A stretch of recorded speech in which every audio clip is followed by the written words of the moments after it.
현대학의 가장 큰 해악은 어차피 모든 것을 연구하지는 못하고 종교의 도움 없이는 무엇을 연구해야 할지도 모르는 채 올바르지 않은 생활을 보내고 있는 과학자가 자신에게 좋고 필요한 것만 연구하고 있다는 점이다.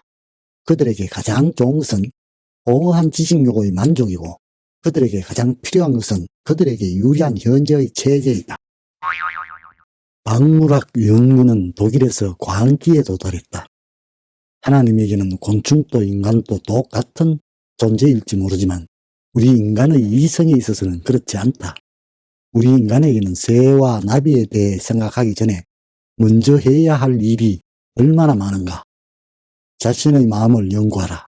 자신의 지능으로 판단에 신중을 기하고 마음으로 평화를 말할 수 있는 용기를 지녀라. 그 밖에 다른 적당한 수단이 없다면 수학으로 두뇌를 연마하라. 그러나 곤충을 분류하는 따위는 그만두는 것이 좋다.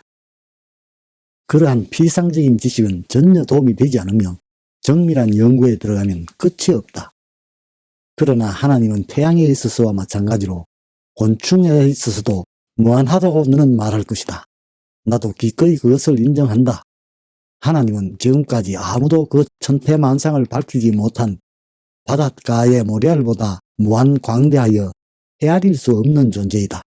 그러므로 만일 네가 그 모래알 속에서 진주를 캔다는 특별한 사명이 자신에게 있다고 생각하지 않는다면 집에 남아서 자신의 밭을 일구는 것이 좋다. 밭은 네가 정성껏 일궈 주기를 기다리고 있다. 네 두뇌의 용량에 한계가 있다는 것을 잊어서는 안 된다. 나비에 대한 연구를 그만둔다면 너를 감동시키는 성년의 사상을 받아들일 수 있는 여유가 생길 것이다. 리히텐베르크. 많은 것을 아는 것이 예지는 아니다. 우리는 모든 것을 다 알 수는 없다. 예지는 될 수 있는 대로 많은 것을 아는 것이 아니라 어떠한 것이 가장 필요한 지식이고 어떠한 것이 덜 중요한 지식이며 그리고 또 어떠한 것이 더욱 덜 중요한 지식인가를 아는 것이다.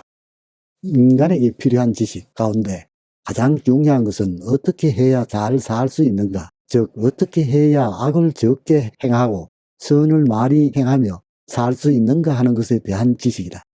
그런데 현대인들은 필요 없는 온갖 학문을 연구하면서 정작 자신에게 가장 중요한 유일한 것만은 배우려 하지 않는다. 인간으로서 무엇이 가장 큰 불선일까? 우리 인간이 모르는 것은 하나님도 모른다고 생각하는 것이다. 켈빈. 지식이 적은 사람은 말이 많다. 지식이 풍부한 사람은 대개 침묵하고 있다. 그것은 흔히 지식이 적은 사람은 자기가 아는 것을 모두 중요하게 생각하여 그것을 모든 사람들에게 얘기하고 싶어 하는 한편 많은 것을 아는 사람은 자기가 알고 있는 것 외에도 알아야 할 것들이 많다는 것을 알고 남이 물을 때만 얘기할 뿐 묻지 않으면 아무 말도 하지 않는 것이다. 루소.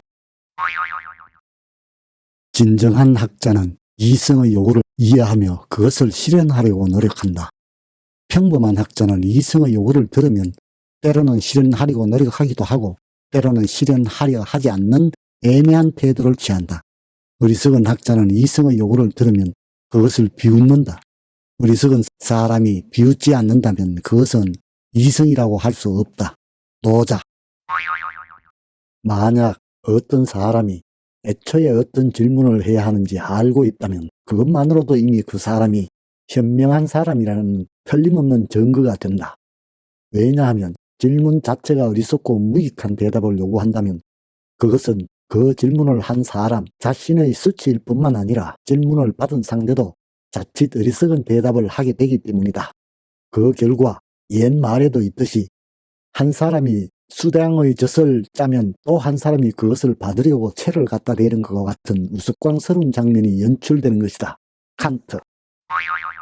만약 모든 지식이 진실한 것이라면 어떤 지식도 다 유익할 것이다. 그러나 사람들이 잘못된 생각이 지식이라는 이름을 쓰고 있으므로 자신이 얻고자 하는 지식을 선택할 때는 아무리 신중을 기해도 지나친 일이 아니다. 시청해 주셔서 감사합니다.